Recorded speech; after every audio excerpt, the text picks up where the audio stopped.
So you went out to eat tonight with a certain person. How was that? And if you'd like to talk about that, BiN, that would be great. Jeff, are you there? I'm here. Can you hear me okay? Sorry, I had a little bit of a hiccup there. It was my fault. Sorry about that. Okay. Yeah, I did actually. I just got back from dinner a little bit ago, and it was a surprise. I planned on staying home. I got a ton of stuff I got to do this week, and I did get a call this afternoon that was unexpected, and it was somebody I'm sure we all know and love, and it was actually Pred Catcher OTR gave me a call. And Very cool. And he said, "Hey, you're still living down there, yeah?" And I said, "Yep, you got the right area." And he said, "Well, I'm going to be pulling in with a 53-foot trailer. I got to drop one and pick up another. And I'd love to, if you had a minute, I'd love to, see you and actually meet in person finally." And I said, "Well, absolutely, I can do that. Even when you're busy, when you have somebody that's cool that you like, you got to take that time, So absolutely. And it only happened to be about 3 miles from my house. So, how can you really say no at that point?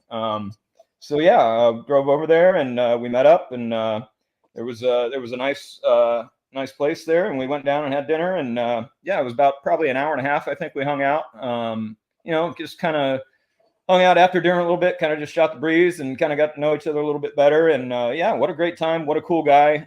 Thank you again, Pred Catcher OTR. It was awesome to see you. That's cool, man. Yeah, that was what I heard about that. If you don't mind me saying about the call thing, it was kind of funny.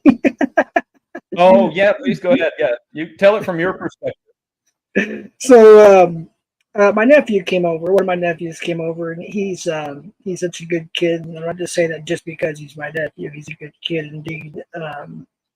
But just trying to time out anybody, please, unless they deserve it, and only ban doxing or threats. So yeah, we spent time talking and whatnot, and well, I knew I needed to charge my phone, so I put my phone in the charger, and hey, there's Pred Catcher OTR right there. Let's put him up on the screen here. What's up, buddy? Good to see you, man. Glad you guys had a great time. And so I went to the restroom real quick, and came back, and I missed a call, and I called, and I didn't recognize BiN's voice over the regular, phone.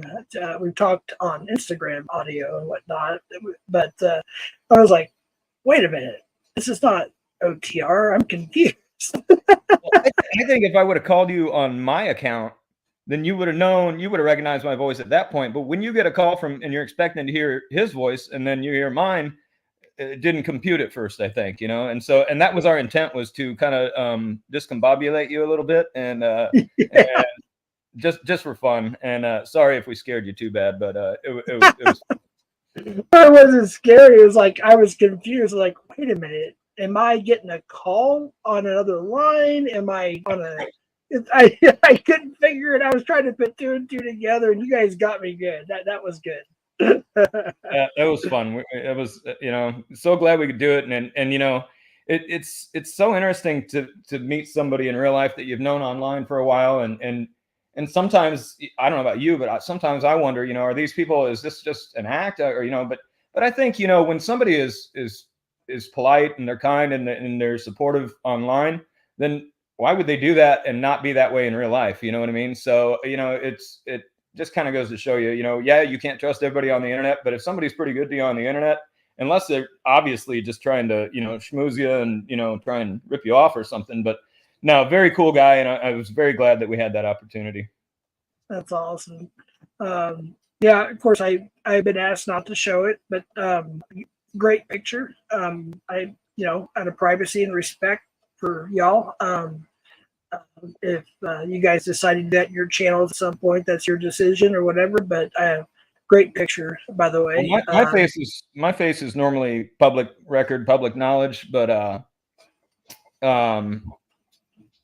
he prefers not to, and that's fine. And I'm only not showing my face right now just because I probably look like hell, because I've been working on crap all day and my house is trashed, and I've been doing so much. I've got to start I don't know if some people maybe know, some don't, but I do tax prep. So it's a very busy season, and I'm getting ready to travel, and so it's it's a real busy time for me. That's why I say, I mean, coming on here tonight and then having dinner, it's like, of course I'm going to do it because I really respect both you guys, and you're my friends, and but yeah, man, I am not photo worthy right now. I'm not either. Well, not only that, it's just my camera sucks. I thought about using my phone to go live tonight because that's what I actually used my phone for the first year or so, I believe, give or take, on YouTube to go live on because it's just better quality. It's not slow motion. My laptop is so old, and I keep on saying, I've been saying it for over a year, I need to get a new laptop, and I just keep putting it off. So that's, I guess, I don't really do New Year's resolutions per se, but that's definitely something I need to work on real soon. I totally hear you on that. My laptop camera is also garbage. By the way, have I said any wordy dirties yet? I've been trying not to. Oh, you're fine. You're fine. I actually rehearsed for an hour before I came on tonight. Every time I was going to say the H word, I'd say heck. Every time I was going to say the F word, I'd say freak. Every time I was going to say the S word, I'd say shoot. So I've been working on it. I will do my best. If I do slip up, please forgive me. It's all, we all slip up. We all do. I'll try my best not to. But there's a couple. We talked, of course, about the stream, and I want everybody to know this ain't going to be too long. We're going to try to keep it around an hour. Sometimes it goes an hour and a half. Sometimes it goes a little shorter, whatever. But there's just a few things we want to clear up, and I do have the screenshots here. We're not trying to cause any drama or anything like that. And there's some things that after we talk about some of his military service and whatnot. Now, I didn't get the picture you were going to send me. If you're not able to, that's fine. We can show. Yeah. Give me a second here. I can do that real quick. While you're doing that, we just want to take a minute, maybe two at the most. I saw this over in a different stream, and I'm putting up the original part first, so you can see where it came from there. None was restreaming me, I guess, and there was a comment made by James, and I'm gonna blow that comment up here so it's easy to see, and right below Roots there, you can see where I had the arrow from the original one there. James said in Nunya's chat, "Nah, Lord Cuck has the ultimate troll on Jeff. BiN is a close second. BiN and I are actual friends, so." Just BiN, whenever you're ready, if you just, I just want to put that up as a receipt. I'm going to talk while I'm sending this. When you had sent me that yesterday, and I looked at it and said, I don't know anybody named James. And then I was like, okay, well, I know him by another name. So I do know who he is, actually. And we've been friendly for a long time, I think. I don't have a problem with him. I don't think he has a problem with me. I'm not sure exactly what he meant by it. But and I'm not here to, I see, yeah, don't start shit, Jeff. I don't think Jeff's trying to start shit. We're not. I'm just going to explain my point of view. And actually, my point of view, my whole purpose of even coming on here tonight is because there is too much. No, sorry, I said the S word. My whole point of coming on here is actually to not start anything. No. And so once I figured out who it was, I think, people have different definitions of trolling. When I think of trolling, yeah, there's people that are trolling maliciously, that are trying to damage the channel or to make fun of somebody or to, making fun of somebody's okay, whatever. And I'm all for free speech, by the way. Also, I will say that I don't really favor silencing anybody unless they break hard and fast rules. As far as me trolling, last night I think I think it was fairly obvious. I said a couple of times, oh, I love doxing. It's my favorite thing in the world, whatever. Clearly, that's not true because I've never doxed anybody in my life. And if I see doxing, I call it out. I say that's not cool, So I'm not in favor of doxing, for the record. It obviously, so maybe that's the extent of my trolling. But as far as trolling maliciously on this channel, I'll never do it because Jeff is my friend, and I don't, if somebody doesn't like that, whatever, you don't have to like me. But I like people that don't like Jeff. I wish a lot of that stuff wasn't going on, but it does, and so that's what are we going to do? That's all I can say about it, really. Exactly. I know you wanted to talk about some things. We'll talk about a little bit later too. But pics are in your inbox, Jeff. Pics are in your inbox. Pics are in my inbox. Oh, gotcha. Okay, while I'm getting that ready, I wanted to hear more about your your boot camp and your experience in the military a little bit more from you know, I don't remember everything we talked about on the last. I think it was last year actually. We did that last interview, but I kind of want to hear your experience or whatever you want to share. That'd be appreciated. Sure. So I'll just kind of give a brief rundown, and then if there's any specific questions or anything, I'd be happy to answer those or expound upon topics if you'd like. I joined. I enlisted actually in 2000, and it was about 6 months actually after my brother went to boot camp, and about two and a half months after his graduation, and it was never something I had considered. My brother had been planning it for years, actually, since he was like 14. He knew he wanted to be a Marine, and when he was 17, he enlisted under the deferred entry or delayed entry program, and so he was still in high school. And as soon as he graduated, he shipped out. And I went to his boot camp graduation in September of 2000, and I got to tell you, it's a powerful experience, a Marine Corps boot camp graduation, and seeing these guys and just watching the precision in their marching and hearing them all sound off. When you hear 600 guys yell "Aye, sir" all at once, that's something that'll kind of shake the ground and it'll kind of shake your soul a little bit. And I really wanted to be a part of it. So about 2 months later, I found myself on those yellow footprints at MCRD San Diego, which is right next to the San Diego airport. And that's where basically everybody west of the Mississippi goes to boot camp in San Diego, and everybody east of the Mississippi goes to a little place called Parris Island, South Carolina. Mm-hmm. And anyhow, so I showed up, and boot camp was 13 weeks long. It's the longest basic training of any military service in the world, actually. And I would argue the most intense. But it's a lot more than just, drill instructors screaming at you and kicking you and driving you. There's military history, there's first aid, there's, and in the Marine Corps, there's swim training, there's, rifle marksmanship, there's, field training. There's so many elements to it, but interspersed through all of that is just the basic discipline and following orders and working as a unit is really what it's all about. And that's what, you're trained to learn, not to fight each other. These drill instructors are driving you. The idea is to work as a team to accomplish what needs to be done. And so it's a very interesting experience. I could talk about that for a long time, even though it's now been, I guess, almost 24 years, a little over 23 years since actually coming up next month, it'll be 23. Let me see, what year is this? 24. It'll be 23 years since I graduated coming up next month. Nice. And, it's a life-changing event. It'll never leave you. And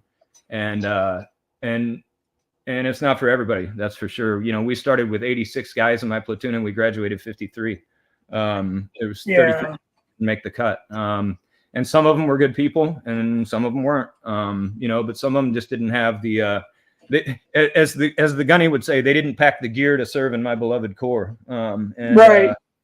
And so they got shipped out, and that's fine. So after boot camp, every Marine has to go to something called School of Infantry.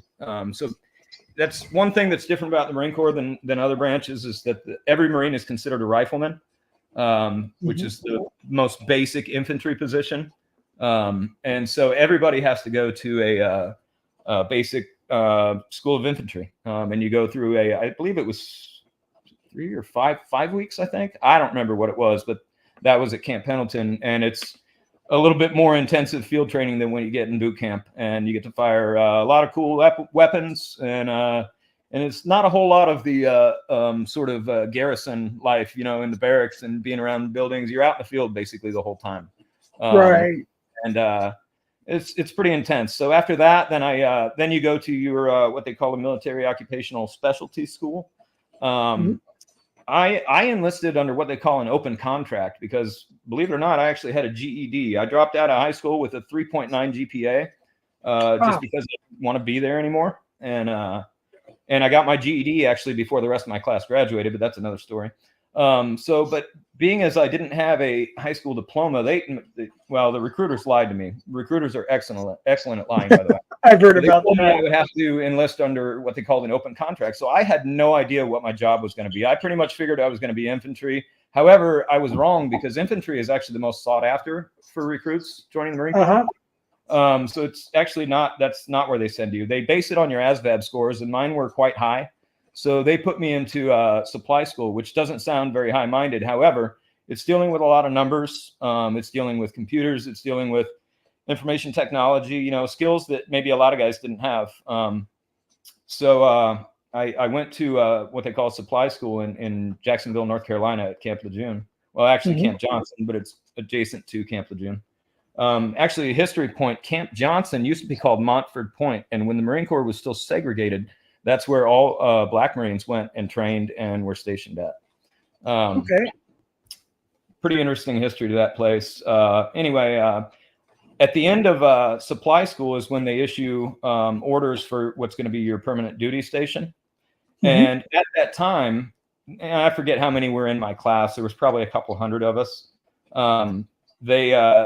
When they were getting ready to issue all these orders, they came up and they said, hey, by the way, we have 4 billets that we need to fill that are volunteer only because they're for recon units. And as a member of a recon unit, you're considered combat replacement for a recon guy, and you may end up having to do their job at some point. Right.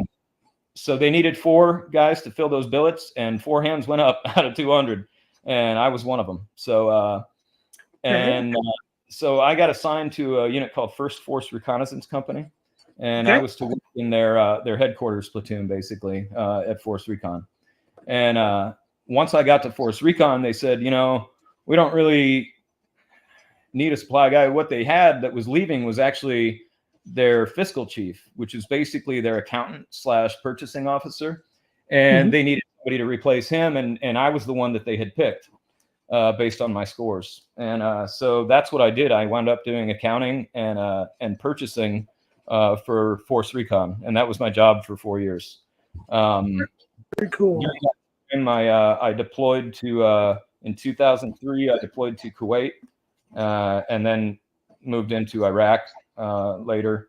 I was there for approximately 6 months. I got there in January of 2003, and I got home late May of 2003. And I was there for the initial stages of combat. Actually, the very first missile that Saddam Hussein launched at American troops landed about 50 meters away from me. You can find the story on CNN to this day. Luckily, it was a dud. Otherwise, I would not be here right now. But the rocket fuel still exploded, and I wound up with a concussion face down in the dirt. Oh, my goodness. And and then I couldn't find my gas mask. It was scary because we thought we were going to get gassed, everything. It was pretty wild. But managed to survive it. Got back. Once I got back, I had about a little over a year and a half left, or a little over maybe a year and 3 months left on my contract. And there was a chance I might have to return, but I did not. What I ended up doing for my last about year in the Marine Corps actually was I got assigned to the 1st Marine Expedition. I was still a member of Force Recon, but I was also assigned to the 1st Marine Expeditionary Force Color Guard. So I did NASCAR races, Major League Baseball games, U.S. attorneys conferences, everywhere where they needed a top color guard for the West Coast Marine Corps. That's where I was. Good deal. I just want to, I put stuff on the screen there. Somebody, Locksmith says salute. People are saying hello. Jersey, I again, for the 15th time, I was never a military veteran. I don't claim to be. So I hope we can, squash that today. I'd like to address that from my perspective real quick, if that's all right. Yep, absolutely. I've heard the complaints from many people. They've messaged me. It's not that I wasn't trying to ignore them so much. I felt like it had already been asked and answered. And I number one, I never heard you say it. If other people did, I don't know in what the context was. I've heard you go on apology tours for a long time. I don't hear you saying you're a veteran anytime now. So, in my book, you're fine. Obviously it's something that veterans do care about a lot. I've seen very extreme cases where guys were claiming they served with such and such unit and they were deployed to here and there, and they had never served a day in their life. I've never heard you say anything like that. So if there was any kind of comment you ever made, I forgive you for it. I've heard you apologize for for whatever you might have said. I don't know. I never heard it. In my book, you're okay. And I kind of wish that people would, at least say, hey, all right, well, we can move on from that. Yeah. Me too. Yeah, I never said I was a military veteran. In law enforcement, they call each other veterans, like or servicemen or servicemen and women. Thank you for your service in law enforcement. There's a lot of people too, for that matter. What's that? I said they call baseball players veterans for that matter as well. Yeah, like that news article that I actually misread, and thankfully somebody corrected me. They said veteran Buffs player, Buffalo Bills, I assume, football player. It was mourning the loss of a certain person. It's just a term that people use. So yeah, I don't claim to be a military veteran. I never have. And I always ask people, I said, if I said that when I was drunk, please show me the receipt. I'll definitely apologize. So, but there was nothing to be shown. So I have nothing but respect for the military. If it wasn't for the military, men and women that serve, we wouldn't have our freedom. So I have nothing but respect. So I hope we can bury that now. I wanted to show something real quick that's interesting for those who did not. If you got the pics, Jeff. It only uploaded one, and I don't know why. Oh, that's fine. They're not the same thing. It was the same night. But this is, if you guys see the movie Full Metal Jacket, which I'm sure most people, if not all, have, one of my favorite movies in history, by the way. R. Lee, now I hope I don't butcher his last name, but he played also in other movies. But R. Lee Ermey, he passed away. What year did he pass away there? I want to say it was 20 or 21. Okay. I think it was 20 or 21. I can't, or maybe 19. I don't remember exactly. And so if you want to explain, I'll put up the picture here. What year was this and where was this taken? This is BiN here with R. Lee Ermey from Full Metal Jacket, who actually was a drill sergeant in real life before, if I'm not mistaken, before he became an actor. Yeah, Jeff, actually, you were correct. He did pass away April 15th, 2018. R. Lee Ermey was a drill instructor in the 1960s, actually. He achieved the rank of staff sergeant. And then he got out after that, and then he got into Hollywood. He was also known as a great family man. He had a very large family. I think he had something like 8 or 9 kids, maybe 10. I don't know. He had a lot of kids. And when he was not making movies, he devoted his entire life to his family. He was, I mean, literally a top-notch person. He ran the Toys for Tots program for the Marine Corps for many years. I didn't know that. Okay. Yeah, he was their spokesman, and he also participated in a lot of events at the Marine Corps Recruit Depot in San Diego. And that's kind of the longer version of how I ended up meeting him, was that through his work at the and it was interesting, during 4 years in the Marine Corps, I wound up having the same sergeant major twice, which is kind of rare. He was my boot camp sergeant major, and then he later came over to Force Recon and his name was Sergeant Major Grizzle. Not kidding, that's his actual name. And he was a huge bear of a man. He was like 6'6", and he weighed like, I don't even know, 300 pounds, solid muscle. And he was also an excellent person, great Marine, and much respect to Sergeant Major Grizzle. But that is how we ended up meeting Lee Ermey, because he was friends with him through his work at the depot.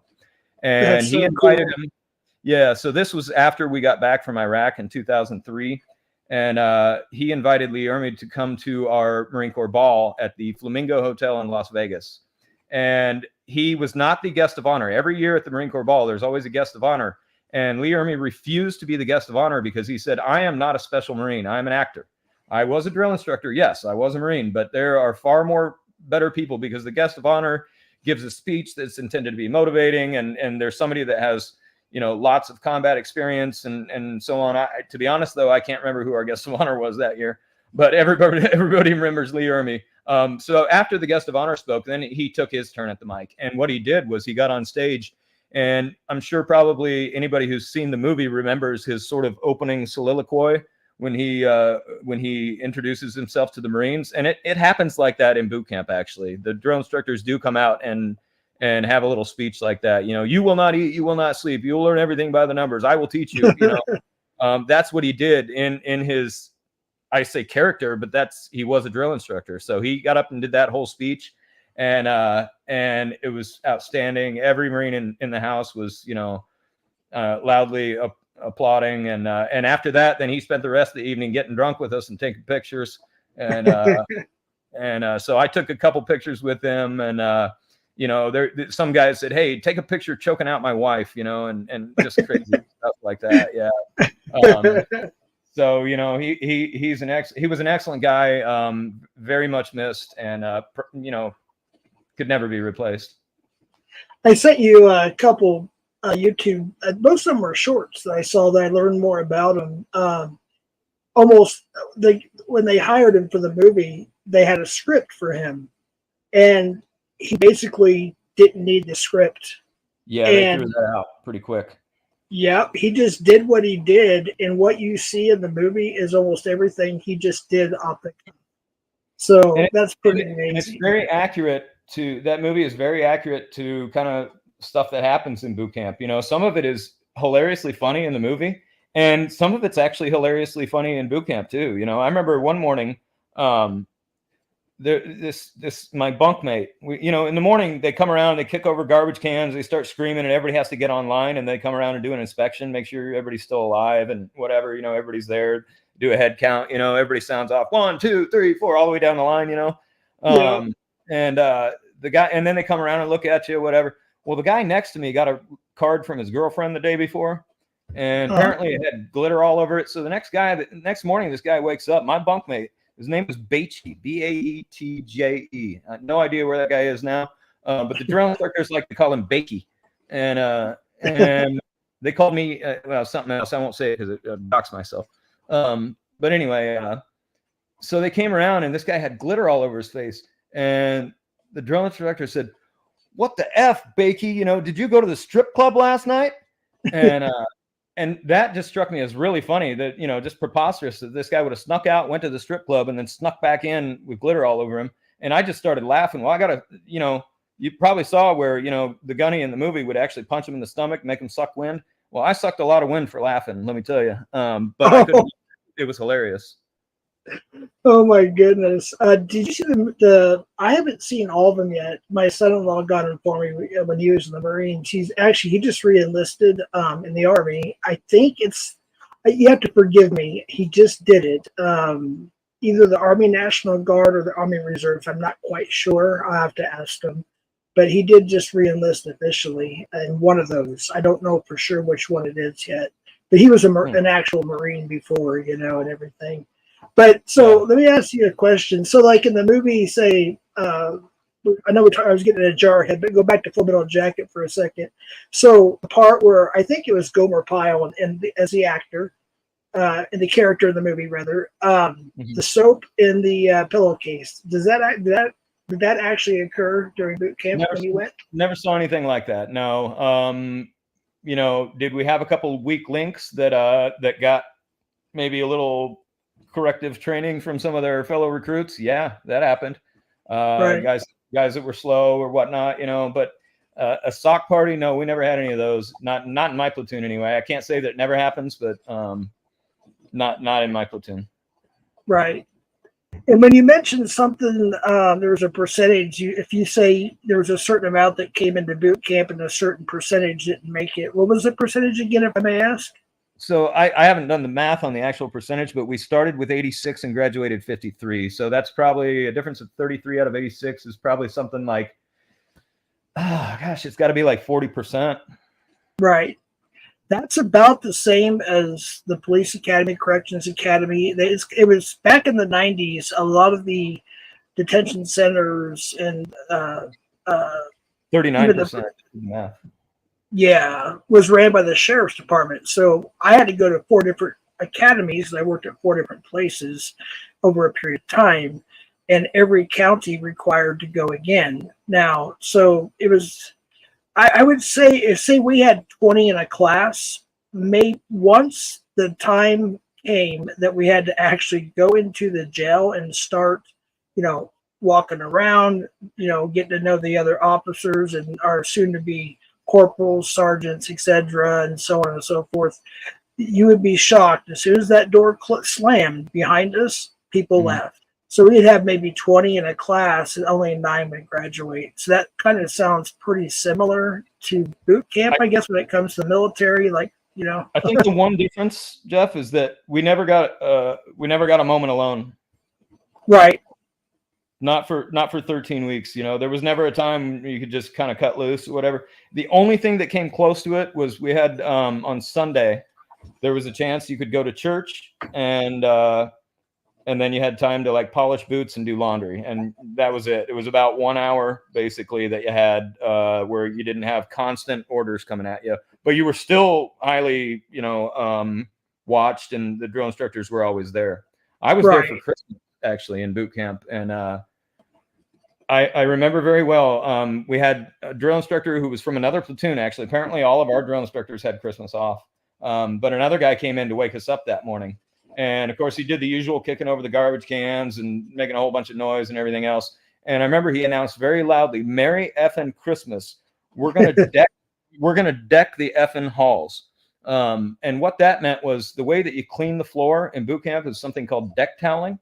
And basically, you get a bunch of buckets of water and you pour bulldog cologne in it, and you dip your towels in there and you put them down on the ground and you run around behind it. You put your hands down and you run around like I don't know, it's crazy.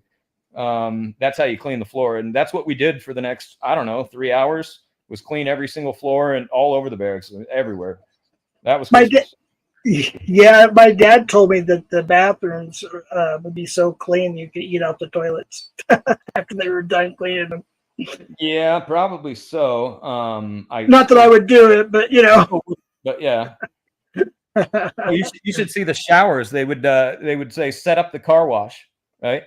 And so I had a special duty in boot camp. I was what they call a whiskey locker recruit, which basically was kind of like a supply guy in boot camp actually.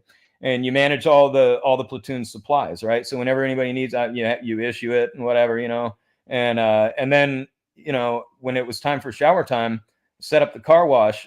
Basically, what it is, there's 4 shower heads in the shower room, and each one or 4 shower like poles, and each one has like 6 heads around it, so you can shower like 24 guys at a time. And we would turn on all the outside ones only, and basically they would form a line. We would do this after PT. They call it a PT shower or something. Set up the car wash, and basically the guys would walk through, and 2 of us would be standing there with soap bottles, like little pump action soap bottles. They would walk through with their arms up. We would squirt soap in their armpits, and then they would walk through and scrub themselves down. By the time they walked around, now you're done. And we washed. You could shower an entire platoon of 86 guys in about 5 minutes. Wow. Wow. I assume you guys did a lot of running and exercising in the mornings pretty early, or at any hour of the day or night. Every day, all day. Morning, afternoon. Then there was, special events. There was all kinds of other training. I was in when they were first implementing the Marine Corps martial arts program, so we had a lot of that. Then there's, obstacle courses and all kinds of. Then there's swim training. You spend a week in the pool, all kinds of stuff. Very, very cool. So after basic training, you were deployed immediately after, or was it a short time after? I finished boot camp in 2001. I was assigned to my unit in June of that year, June of 2001. I did not deploy until January of 2003. Okay. Was it 6-month deployment, a year or 2? I mean, it was a little bit different with Force Recon. Most of them were doing 7-month deployments, but we had a very tight training schedule with our guys. They go, the recon guys go through basically a 2-year evolution where they go through all of their individual training and then unit training workups and everything, and then they go deploy with what's called a Marine Expeditionary Unit on Navy ships, and they do that for 7 months. So we went over to help out with in Iraq, but we were there for about 5.5 months, and then we came back. We flew there and we flew back. We didn't take ships there or anything like that. Okay. Very, very cool. Folks, we're not sharing the link. We're just doing a simple interview tonight. But we wanted to, I asked BiN, what he would like to talk about to a certain extent, and then he actually had a surprise today, and him and OTR got to meet, as he talked about earlier. So that was just recently, actually, maybe 2 hours ago, give or take, hour and a half ago, something like that. I'm just guessing. It was about 6 o'clock my time on the East Coast. So yeah, about 3 hours ago. Okay. 7:38 here. So that, you're 2 hours ahead of me. But you did have some things and that you wanted to discuss to the community, I guess, or whoever's in the chat or whoever watches this later. And I kind of want to give you the floor. I'll mute up and Yeah, Jeff, one second. I wanted to address one question from Bat Mom real quick. She was asking, did I live on base? I lived on base until I got back from Iraq. I actually got married after I got back from Iraq. So then I moved off base, but I lived in the barracks before that. And but so base housing where like married, and families would live. I've been there before. I had friends that lived in base housing.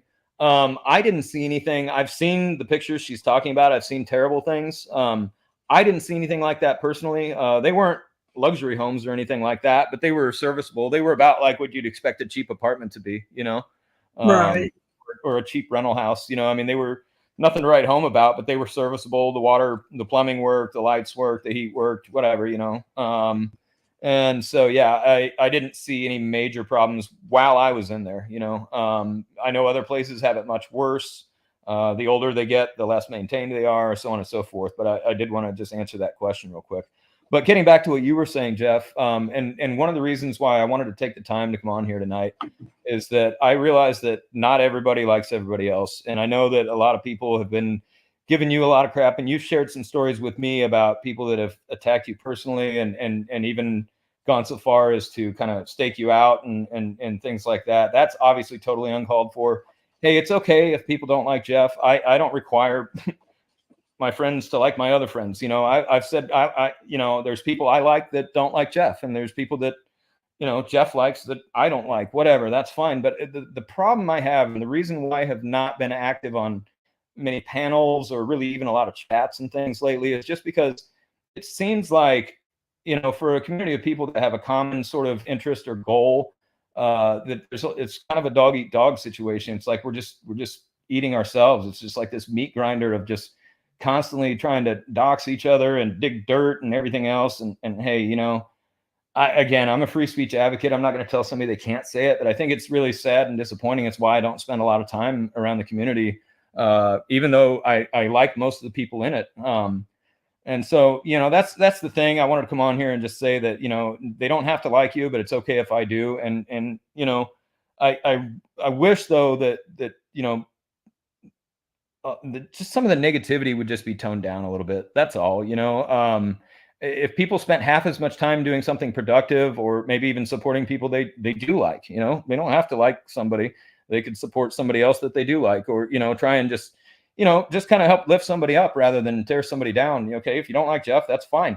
Go lift somebody up that you like. Do something positive, or for as much as we all care about protecting kids or whatever, maybe do something to help in that regard, and that's kind of a lot of why I wanted to, just be on here tonight and talk a little bit. And Jeff, you've been my friend for a while, and that's why I came up here, was just basically to kind of say that. And if anybody doesn't like that, they don't have to like me. It's okay. I am who I am, and I'm not going to change probably. So that's pretty much the gist of it. I mean, I don't know what you think about that, Jeff, but that's kind of where I'm at with it. And I really just wish that, there's no point in just constantly dumping on, if something's been addressed, move on. Right. Yeah. Unfortunately, like you said, it's not just me, it's other people. It's went from the internet to actual real life, and it's affected people's families that are completely innocent and have nothing to do with this community or YouTube in general. And it's pretty sad that that some of us have to actually get authorities and attorneys involved and stuff like that. I've seen it happen on live. I've heard stories, and now I've had to deal with it myself, and and whatnot. And people, it seems, and I'm not innocent by any means. You know that, Ben. We talked a lot about that, and I had my run-in with my, my alcoholism there for what it lasted from May to November, middle of November, give or take. Well, and Jeff, and just for everybody I see a lot of already saying that you're using me for clout or this or that or whatever. Just for the record, I've said, and Jeff, I've told you, I've talked to you personally. You are not innocent in that. You've engaged in some of that stuff too. Absolutely. And I've said that to you, and you've said it. And that's what I appreciate about you, is that you've said it. You've acknowledged it and said that, yeah, this is not good. And that's where I don't expect that my silly little words here tonight, well, silly, whatever you want to call them, my opinions here tonight are going to change, some earth-shattering change in the community. But I really wish that people would at least think about some of these topics, and maybe reconsider what they're doing. It's okay to disagree with somebody, but I don't know. But certainly when it comes to affecting your family and threats to your family, that is obviously completely way out of bounds. And I think, though, that a lot of this constant piling on and hatred is what kind of leads to those sort of crazies getting involved. Right. It's kind of like I got away from some of the catches, and I'm not going to I can't mention the other platform, but unfortunately, but you know what I'm talking about, the green one. And yeah. I see you there. I don't chat much anymore. I try to watch as many catches as possible, whether it's on this platform or another platform or whatever. I don't always chat, but usually, especially when it comes to Alex, he's always been and always will be probably my favorite catcher, to be honest with you. And usually he's the first very hard to beat. Yeah. He's very, very skilled at what he does, and it's hard to believe he's only in his early 20s, and he knows so much about politics and catching. And he definitely, I'll be honest with you, he's above a lot of police officers or detectives. In that how many detectives have arrests in 44 states? Right, exactly. Probably none. And he even has one in Canada. So that's pretty amazing. But when I do go on, say, that other platform, usually I almost always see you in there, and you're one of the first people I say hi to, obviously, And sure, yeah, the chats on the Green app, and we all know what we're talking about. I won't say it for your sake, Jeff, but we all know what it is. I have a lot of respect for that platform. And what they've done for free speech. And again, I am not by any means telling anybody that they can't say whatever. They can say whatever they want about me. However, YouTube has some rules about that. Rumble doesn't have very many rules. And so those chats have kind of devolved to the point now where it's just not worth my time either there. You know what I mean? Like, it's just kind of ridiculous. How far the sort of discourse has dropped. Now, everybody's silly. Everybody wants to be crazy sometimes. I get it. That's why I don't tell people they can't say something. Right. But I just wish that a lot of people would think a little bit more about what they're doing and maybe try and do something a little bit more positive. Trashing Jeff is not going to make you feel better. It's not going to change Jeff. Obviously, it doesn't make him run away because he's not one of those P words. Right. And so you know what I'm talking about, Jeff. I'm doing pretty good, aren't I? Yeah, you are. One dirty wordy so far, and I didn't even mean to do it. No, you're good. You're good. And I see Jersey there. You'll openly talk about him. That's fine. I'm not, but again, we could talk about it. I'll talk to people, but I just, I don't know. I feel like pretty much every issue that I've heard raised has already been addressed by Jeff. He's either apologized or proven it was wrong or whatever the case. He's gone on multiple panels, and it seems like everybody just wants to dump on him. And I'm not here. I'm not Captain Save a Jeff. That's not my point. I'm here because well, one, just to be on here and say hello, because I haven't been around very much, and maybe give a little interesting military story, but also to talk about some of that stuff that's been going on and where it's really crossed the line into some dangerous and even criminal areas. And that's all the further I'm going to go with that. But yeah, I'd really just like to see less of that. And maybe if people had better topics to talk about than just trashing the community, it's kind of like I play this stupid video game on my phone, and it's called Evony. I don't know if anybody plays that, but EVONY. It's been around since like 2009. And Never heard of it. It's just a stupid little cell phone game. pretty low quality graphics, but I don't know. It's a little bit addictive. It's a strategy game. It's a numbers thing. It kind of plays to my number mind, you know. Mm-hmm. But the thing about that game is that, you know, if and you have a server that you're a part of, and then there's alliances within the server, and then you do a server war, right? And if the server works together, the idea is to go and win the server war. That's where the better rewards are, right? However, Right. the alliance just wants to eat itself and always lose, or excuse me, not the alliance, the server that I'm on just wants to eat itself. And every time they go to server war, they lose because they've already killed all the people that could have helped them. Right. And that's kind of my point. You know, I'm not altruistic. I'm not like a peacenik or anything like that. Again, I believe people have a right to their opinion and to voice it. And I see people disagreeing with me. That's fine too. Doesn't mean I hate you. I see a lot of people that don't necessarily agree with me that are people that I respect, and that's fine. I respect their difference of opinion. But that's my point, is to maybe hopefully people think about it a little bit and maybe choose to do something a little bit more positive. That's all. Cool. Appreciate that. I know you wanted to, you know, obviously I was listening. I can't keep up with all the chats, so there's 130 people in here. I'm trying to put up a few here and there, but there's 130 plus people in here, so it's really hard for me to do that by slow computer. I have things that really fire me up. You know, the one topic, Jeff, you and I have talked about a little bit is the VA. You know, if we want to. Oh, yes. I wanted to talk about that. Their efforts in a good way.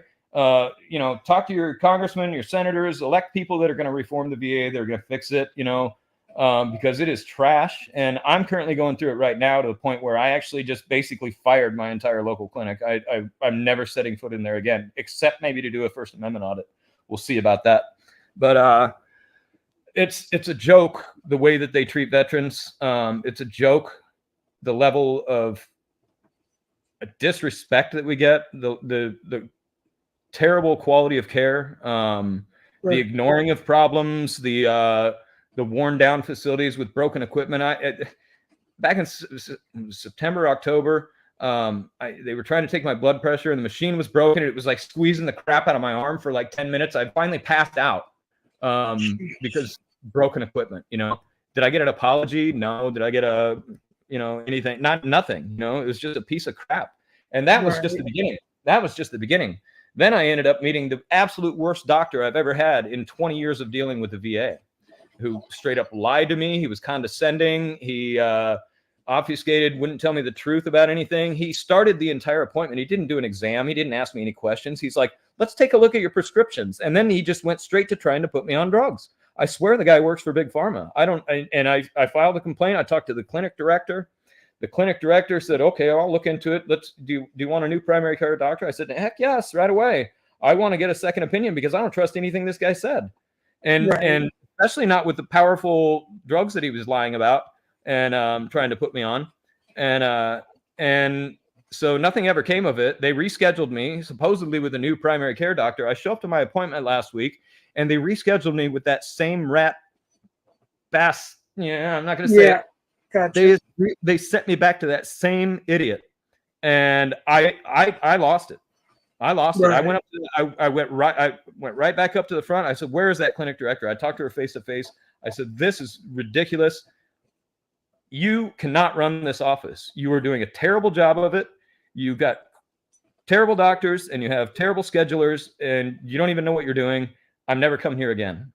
So I don't know what I'm going to do now, to be honest, because I actually have issues that still need addressed, that haven't been addressed by what that other doctor did. And so I don't even know what I'm going to do right now. It's terrible.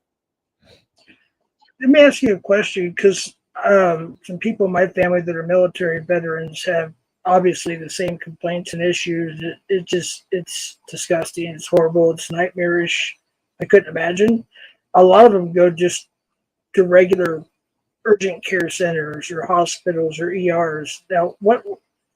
Yeah, so I'll address that. So yeah, they have something called community care. When I lived in Ohio, I had community care because I was more than an hour drive away from the closest VA. Mm-hmm. And so they assigned me to a local doctor, and they can do that in certain cases. Even here in my town, where I do have a clinic, for specialists and things like that, dermatologists, different kinds of specialists. they will assign you to doctors in the community that they partner with or whatever. You have pretty limited options. You don't really get to just choose your own. They have certain ones that they deal with. And, you know, some of them are okay. I've had some okay experiences in that regard. But technically, if you have a clinic within your town, you have to see your primary care there. And that's what I'm trying to work on right now. I've got, well, after the most recent incident, since the clinic director can't seem to get anything done in her own clinic, I took it a step up. I went to the patient advocate at the larger VA hospital, which is about an hour away, and I talked to their patient advocate. And then I went ahead and jumped up and I called the White House hotline, which is kind of a shadow of what it used to be. Donald Trump started that actually back in like 2017 or something like that. Okay. And that was the only way I ever got any good care in Houston, actually, is after I called that hotline. It used to be great. Now it's a shadow of what it used to be. After that, I called the Inspector General at the VA headquarters. And I filed a report there. We'll see what happens. I next called my congressman, and I also called my senator. And that's where I'm at right now. I've received a call back from my congressman. I've not heard back from anybody else yet. I hope everything goes well with that. That's I'm not expecting anything, to be honest. right. It's stressful for sure. I don't mean to change the subject, but I just want to let you know I was able to upload that second picture, so I want to let everybody see this. Oh yeah, it's pretty much the same as the other one. I think in this one, I'm actually wearing my my color guard rig. So we'll see when it pops up here. No, that was the. I thought that was the one you had up the first time. Maybe. Oh, I think the first one was when I had my color guard rig on, where I had the white kind of straps going over my chest there. This one was the first one, I believe, and then you're right. You already showed the other one. The other one is when I had my color guard rig on. Okay, so it must have been the other one I showed first. My bad. Yeah, that one. So when I was in the color guard, my job, I was what they call the organizational color bearer. There's four elements to a color guard. You have two riflemen, you have the organizational color bearer, and then the color sergeant. The color sergeant carries the American flag, or what we call the national ensign. I was the one that carried the Marine Corps flag. So when the national anthem would play, I'm the one that dips, right, so that the Marine Corps flag is lower than the American flag. I was the dipper. Right. For lack of a better term. In fact, let me see if I can find this one. Hang on. Give me a second, Jeff. While we're still on here. Listen, I know there's a lot of people. I'll just address this while you're doing that real quick, Ben. Yeah. I'm not going to continue an apology tour. I said everything I needed to say. I think I said everything that I needed to say. I don't know what else to say. Some people have different beliefs. They have different terminologies. Some people have different. Obviously, we have a lot of different personalities here. We have people from different parts of the country and the world, actually. Here we have people from Canada. I wish I could go to my YouTube studio here. Sweden, UK, Australia, Philippines, Asia area, Eastern Europe, actually. Somebody's here from Guatemala. So we have a lot of different personalities, different cultures, different opinions. So we're not always going to agree on everything. So some people need to learn to agree and disagree, and including myself. So anyways, I think he's sending me another picture here. Yeah, I'm almost there. Give me about one more minute. Alrighty. Did I miss any questions in the chat or anything like that? I don't mean to ignore the chat, but it's hard for me to keep a stream of thought while I'm reading. It is. It's difficult. And when you send it to me, I'll have to let you talk for a few minutes so I can crop it, upload it, et cetera, et cetera. So I'll need a couple minutes, Yep, no problem. But for those who just came in here, if you've seen the movie Full Metal Jacket, or when he did the Christian movie Omega Code 2, that's R. Lee Ermey. He passed away a few years ago. He was he was originally a drill sergeant in the military, obviously, then became an actor, and he was a great actor. Right, Jeff, I I sent you 3 Okay. more, and I can, whatever order, doesn't really matter. I can give a little bit of information about each, but they're kind of some interesting ones that I have. Okay. I have a lot. I used to have a lot more. One of the sad things was that when I was, back in 2003, I didn't have anything great for like a digital camera or anything. What I was using was disposable cameras, actually, because I didn't want to lose a good piece of gear, when I was over in the desert. And What were they called? The fun snaps? Fun yeah, or yeah. some of that nature. Yeah, I remember those. So I I'm gonna had a let you camera talk. that actually, yeah, I had a disposable camera that went into Iraq with me, and eventually it got destroyed. So I lost a lot of pictures. I've been able to get some from some buddies, and so I have a few, but not as many as I should have had. I had some really great photos on that too.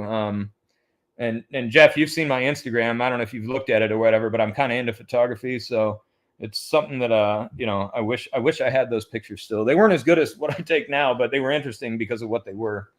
Absolutely. I see Lady J has a question there. What advice would you give a young person going into the military? Oh man, that is a really loaded question, because I don't like anything that I see coming out of the military these days, with the way that they're going with stuff. So it's a totally different world. I guess I could just give advice, good advice for anybody, is to, just, you have to, I don't know, you just have to get through it, basically. You have to do the best you can. You have to, you can't worry about the little stuff. You can't worry about your feelings and things like that. You got to be pretty hard. Man, it's tough. It'd probably be a better question for somebody that served more recently. When I got out, it's funny, when I joined in 2000, supposedly Bill Clinton had done away with "Don't Ask, Don't Tell." Well, that was a lie, because they were certainly asking still at that point. And be what it is. They, it's a totally different military now than when I was in. So I don't even know how things work anymore. But it's never going to be easy, and it's not for everybody. And that's the best I can say. Okay. No problem. If you don't mind talking or answering questions, I just got 2 more to upload. It's just really slow. I'm gonna be on mute just for a couple of minutes. Sure, no problem. There was something else I was thinking about a minute ago, and I'm trying to remember it now, and my brain's failing me. I'm pretty tired. I'm having a hard time sleeping lately. That's one of the issues I'm trying to get addressed with the VA, but that's another story. Yeah, Jersey says education benefits, health benefits, 401k. Yeah, that's actually great advice, Jersey. Oh, actually, here's my best piece of advice, is that I don't care if you have a hangnail. I don't care if you get a scratch, a paper cut. Go get it logged into your medical record. If it's not in your record, you will never get a benefit for it, or it'll be very difficult. So yeah, any kind of issue, any kind of injury, everything needs to be documented at the time by the, if it's the Marine Corps, the corpsman, if it's whatever, whatever military medical personnel that you see. Don't just write it out. Everybody wants to write it out and be tough guy. Hell no. You can write it out after you see the doc. Go see the doc first, get it into your record book, get it into your service medical record. That way you can do something about it later, because I don't care who it is. Everybody that gets out of the military has health issues. Doesn't matter. They kind of chew you up and spit you out. It is kind of a meat grinder, and that's okay. It is what it is. But definitely get it recorded in your record book. That's probably the most important thing, I would say. Get it into your record. Try to have fun too. That's another good thing to do. Thanks again, Lady J. Appreciate the question. Hope that was helpful. What else we got here? Trying to read through the chat real quick. We got quite a few people. How many people? Oh, 117 people. All right. Thanks everybody, by the way, for tuning in. I'm sorry if it's boring or if you've already heard me say this stuff before. But shout out to the Mexican Marines. I like that. It was interesting when I was in Kuwait before the war really started with Iraq, our base was kind of the headquarters, not just for the Marine Corps, but also we had many other foreign services that were there as well. I got to meet a lot of British Marines, British Royal Marines. I got to meet, we had actually some Korean guys there too, that were pretty cool. We didn't understand what the heck they were saying, but they were pretty cool. The British Marines, they were wild. Oh man. The other interesting thing was Kuwait is a dry country. We were not allowed to have beer, wine, liquor. There was no alcohol allowed. However, I worked in supply. So guess what? We found ways to do it. Some guys were getting liquor shipped over in Listerine bottles and stuff like that from their wives. Our executive officer for my company, he was a major. He had a bottle of Glenfiddich Scotch, and he used to sit out. So he had his own little private hooch, what they call a tent over there. He had his own little hooch, and he had a bottle of Glenfiddich Scotch, and we would get these Cuban cigars at Kuwait International Airport, and he'd sit out there and smoke Cuban cigars and drink Scotch. So we found ways to do it. We also had a guitar. I remember one night we got really drunk on some cheap Canadian Mist whiskey or whatever. And we had a guitar, and me and some buddies. I played guitar since I was like 10 years old, so we were out there singing some stuff. It was pretty wild night. And then the next day, all hungover, I had to go and do a supply run. We had to go eliminate these old cami nets that we had to throw away, and I damn near died of heat exhaustion in the back of a 7-ton Oshkosh truck. Actually, pretty crazy. Never met any Indian Marines, haystack sniper. I wish I would have actually.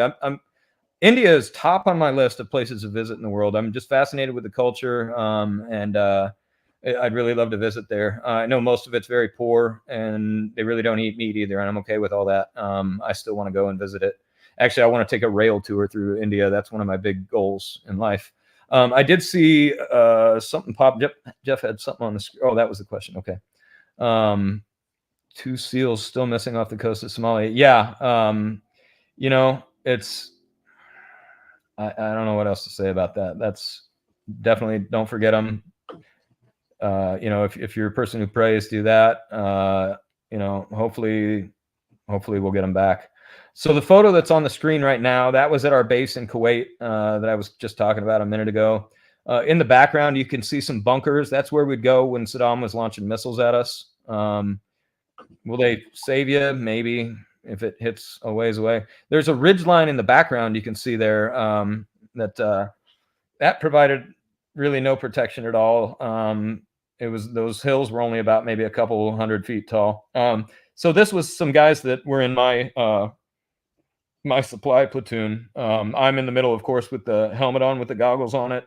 I got my buddy Sung to my would be my left. He's to the right of me. He was from Korea. Another guy there from Houston, another guy from Texas down there. That little short Mexican guy in the front, he's a funny guy.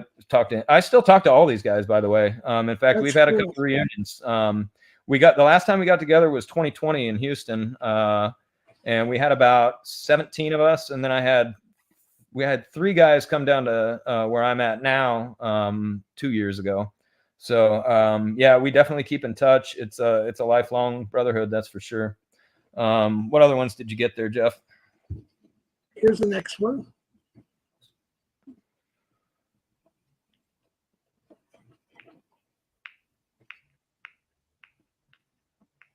Oh yeah. So as I was talking about before with the color guard, this was actually at the time it was the Anaheim Angels. I don't know if that's still their team. They've changed names and towns a few times, but it was a Major League Baseball game. And you could see the Marine Corps flag is being dipped there. That's me holding it out. And they also had a whole bunch of Army guys, Navy guys. It was all services were kind of stationed around first, second, third base. And then that was at second base right there.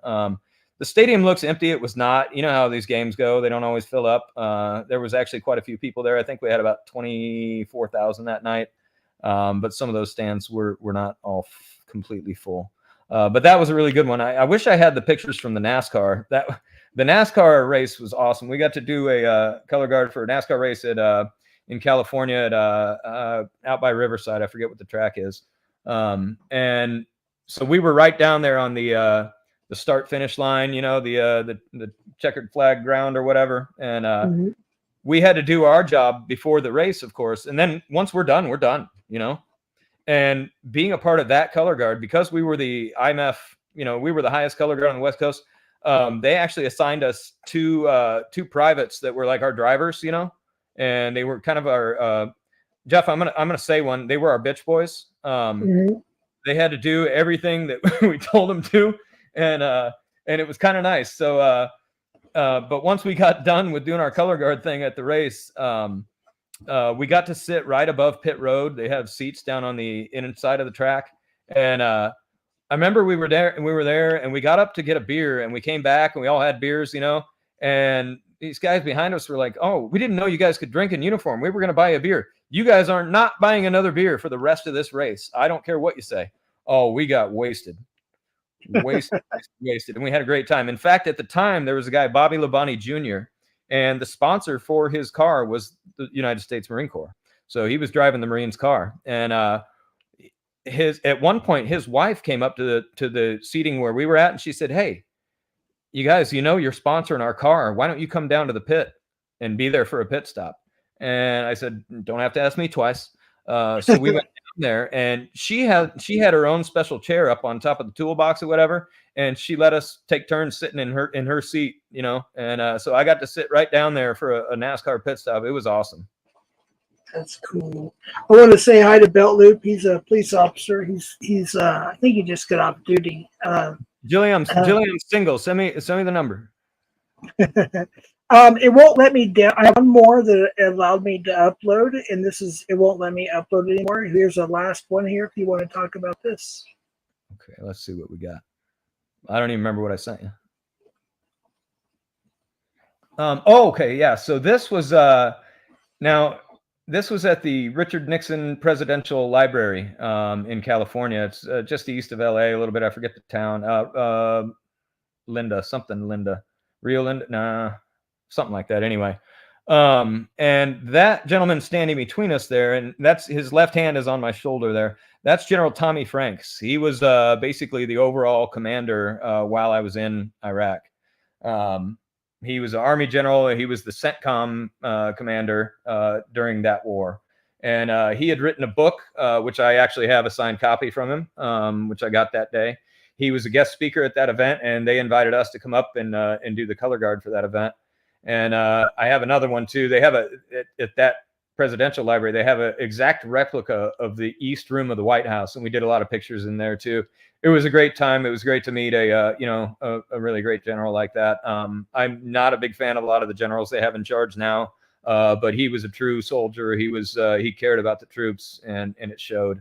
So a lot of respect for that guy. Loma Linda, I think you're right there, Serena. I see it on the chat there now. Something like that. But yeah. Anyway, the Nixon Library, it's a great place. Nixon gets a lot of bad raps, but he did some bad stuff, but he was also not that bad of a president either. He really cared about this country, and he was definitely a kind of a take charge kind of guy. I don't know if anybody knows much about Nixon, but I've read about him quite a bit. Very interesting guy. I see Rumsky saying something about Pendleton. Yeah, Pendleton is where I was stationed. I'm not sure if that's what you were saying. Let me see here. I pulled up the wrong one here. It always does that. Yeah. That's all it'll let me upload for some reason. Yeah, no worries. I could see it just fine. That was the three I sent you. So yep, that was about the best ones I could find. There's a couple others I'd share if I could, but I can't find them. And we've been going about an hour and 15, Jeff. And like I said, I didn't want to be on here all right. night. I was getting ready to say that. Sam's got it right there. Yorba Linda. That's the name of the town where the Nixon Library is. I clicked it. It went to a different one. There we go. Cool. Yeah, I was just about to say we have to wrap this up. We didn't want to go more than an hour and a half max. So well, we knew we were going to go over an hour, even if we didn't try to. Right. But I appreciate everybody being here. For those who keep asking about dropping the link and this and the third, this is an interview. So, Jersey, if you would like to set up a panel, again, as long as everybody's respectful, like BiN and we've been respectful tonight. I think we've been very cordial. We've been mature men, and if we can keep it like that, I will be happy to do that. And that will be the last one I will do regarding this subject. Jeff, As if I far can as add like one other this, thing too, I don't mean to interrupt you, but when you get done, I just want to add one other thing too about kind of why I got into this community. But go ahead. actually, there's a comment for you there. I want you to look at I'm, there. I'm seeing a bunch right now. It's on the screen. I put it on the screen there. Oh, on screen. Oh, yeah. Sweet. Oh, sweet baby Ray. Cool. Thank you, buddy. Appreciate it. I see Darlene says the same. I see Lisa also, Lady J. Appreciate all of you. Predcatcher OTR. Thank you again, Predcatcher OTR. It was awesome to see you. Heck of a guy. If you guys aren't following him, do. Okay. But yeah, Jeff, so the last thing I just wanted to say that even with all this military stuff, I think a part of the reason why I joined the military is because I just really needed to toughen myself up. I was pretty broken as a young man. I was abused by my grandmother when I was 8 years old and my older brother when I was 12. I'm sorry to hear And that. yeah, so I share that. I'm not ashamed to share it. It took me 30 years to even say it out loud. Only maybe 3 people knew before that. My parents never knew. My family never knew. Well, my brother knew, and my grandmother, before she died, she knew. She actually died while I was in the Marine Corps, and I didn't go to the. They said you can go. We're not even going to charge your leave or whatever. I said I don't need to go. No thanks. Put me on duty. I'd rather sit here and work. So yeah, that's why I joined this community. The first catch that I saw. I mean, I saw Chris Hansen back in the day, but the first catch that I saw in the modern era, so to speak, was Bikers Against Predators, and it was a guy that I halfway knew, and they caught him. He had actually cut his ankle monitor off. He was on house arrest, awaiting trial. He had trial in 3 weeks. He had was going to trial for abusing a 13-year-old girl, actually. Oh my goodness. Yeah, and he cut his monitor off and went to Indiana, and he met Boots. And if anybody knows Bikers Against Predators, yes, they are an excellent catch team. They do a great job. They do things a little bit differently than other people. For one thing, they will never film police. It's just a respect that he has for police, and I'm cool with that. So you're not necessarily going to see shiny handcuffs go on, but they do get arrests and they do get convictions, and they do a great job. So I recommend them. So that's kind of, and that kind of got me on the down the rabbit hole, if you will. I started watching them. I found Alex, of course, fairly quickly. Cam was another early one that I watched. I still love all these guys, and like I said, I've been around this community for 2-3 years now, and I've got to meet some really great people, even in person. And I've considered Jeff my friend. I'm happy to be on his channel tonight. I hope that everybody enjoyed this. I do not have any kids, Misery. I was married once. I'm divorced now. I was only married for 2 years. But anyway, I don't have any kids. Alrighty. Yeah, I appreciate you. This is not about me at all. This is about BiN, and we had a part 1. If you go back in the, I think it was a lot. Yeah, it was a live. If you scroll down on my live, you'll see part 1 and 7. Actually, I created it. I just took the old thumbnail and put a part 2, and out of the blue, I didn't ask him. He sent me the thumbnail, which is available now, which is very, very cool. So 7, I want to say shout out to him. I shouted out a couple teams. I'd be remiss if I didn't mention PCI, PCM, another favorite, and of course PvP. Love those guys too. I can never say them all, but I love all those guys. And down there in the Southwest, I also really enjoy a guy called EYLP, and he's not been too active. However, he has been talking recently about getting active again. So hopefully, fingers crossed, that happens. But he's an excellent catcher as well. Dream Floral. Shout out to all of our military veterans. Appreciate your service and thank you so much. We have every veteran in the comments as well. Thank you for your service. Also, Jersey Stang, I know is a veteran, and I'm sure there's probably plenty of others also. I do not speak on behalf of all veterans. It's okay if they disagree with me. It's okay if they don't even like me. There's veterans I don't like. I do love them all. I care about them all, but I don't necessarily like them all. But I like everybody in here. You're all good in my book. Amen. Like it. Dream Floral as well. Nate, good dude. If I missed anybody, I don't know everybody that's been in the service in the community. I do know Hobby, Jersey Staying, of course, you've been, Dream Floral. There's a few others. I'm sorry, I just can't think of at the moment, but I obviously appreciate all your service and I do thank you for that. And we had a lot of people that were veterans in the police department, correctional, detentions, transporting, etc., deputies. So thank you for your service to all military veterans, law enforcement veterans. But tonight it's about the military veterans. So that's what we're focusing on tonight. And thank you, BiN, for coming up. I do appreciate it. And we did go longer than we expected, of course. But it was great, and I appreciate it. I love the pictures, man. I really, really do. Thank you for sharing those with us. Yeah, no problem, Jeff. Thanks for having me on. Appreciate it, and hope you have a great night. You too. Thank you, buddy. Have a good one, man. Take care, and God bless you. And again, thank you for your service. All righty. Well, that about wraps it up. We planned this months ago, everybody. This was something that was planned a long time ago, and we talked just recently, and he's going to be very, very busy for, I think he said 2 to 3 months during tax season. So he's going to be traveling. So unfortunately, I only was able to give like a 24-hour notice on part 2 of this. And again, if Jersey Staying, Hobby, Dream 4, whoever wants to do a panel at some point, I'll do one more on this channel, as long as we're respectful, just like BiN was, and I'll be happy to set that up, and we can figure something out in the near future. I'm going to close with this: I'm trying to take a break from YouTube for the most part. You won't see me in a lot of chats. You probably haven't, just very few. I've done a few lives in the last few days, only for certain reasons.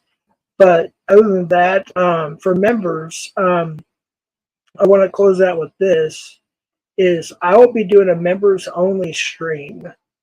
And I think there's like 19 members. There's not a whole lot, but it's going to be for all members. So if you're the 99-cent, whatever, you'll be part of it. And according to YouTube, what they told me, what I understand. If I'm wrong, I apologize, but according to YouTube, it says that I can choose all members. So that will be the next few days. It's a little spicy, too spicy for the regular channel, so I kind of have to do it on members. It will be a live stream, and then I got a video too, a pre-recorded video I'll be putting out at some point, either before or after that. So if you are a member, be looking out for that in the next few days, hopefully. I